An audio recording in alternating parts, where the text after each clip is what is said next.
BT's Game of the Week coming up for round 2.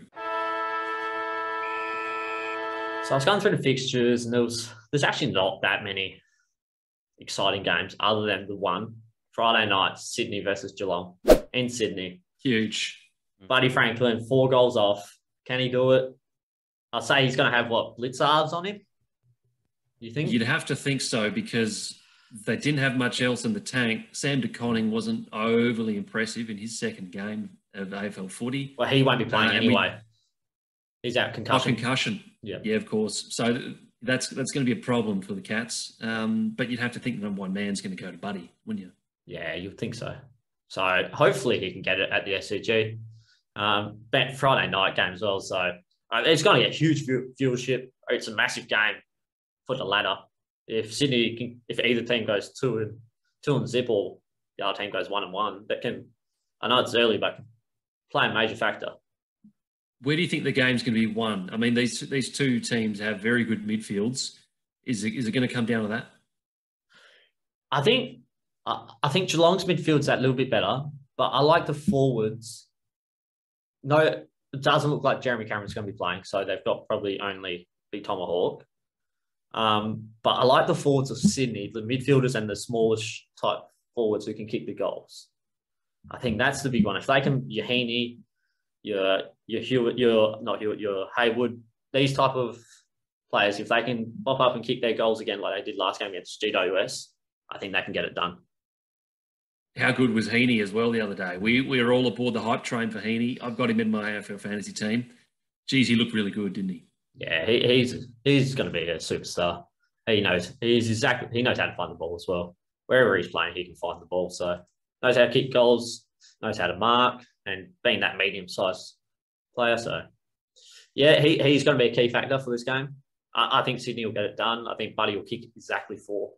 He'll get his 1,000 in the fourth quarter.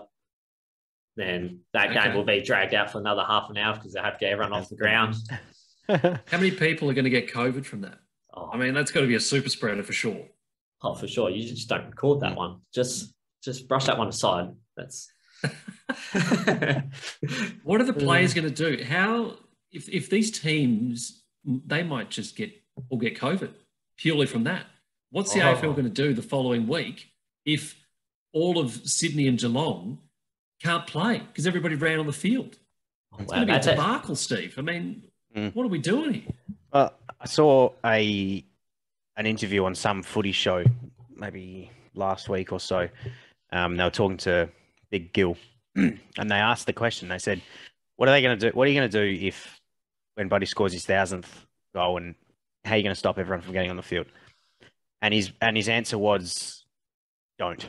You can't stop it. You're not going to stop it. So, you can get every security guard in Sydney to go around the perimeter of that field, and you're not going to stop them all from getting on the field. So it's almost like a case of just accept it and let it happen and just see what happens, basically. Or kick the goal and sprint into the change room as quickly as you can and get everyone off the field. But again, that's not going to happen either. So that's what I was going to say. That's what happened last time, wasn't it? Yeah. So if he's on 999 lining up for his 1,000, do you think all players they will, other than obviously Buddy and whoever's on the mark, every other player goes to the dugout ready to go down? If he doesn't kick it, then sportsman-like, ridiculous. It would look hilarious. And then everyone runs on the ground and there's actually no player on there. Well, what's going to happen if he misses? Yeah, not sportsman-like. Then you've just got the quick kick out from the back line. And then a one-on-one versus Buddy. How good. I don't know, honestly, Josh. I don't know what they'll do if a whole heap of players get it. It's worth it. You have to. Everyone has to run on the ground. It's tradition. It's the only way to do it. I love it. And we can't wait to see it as well.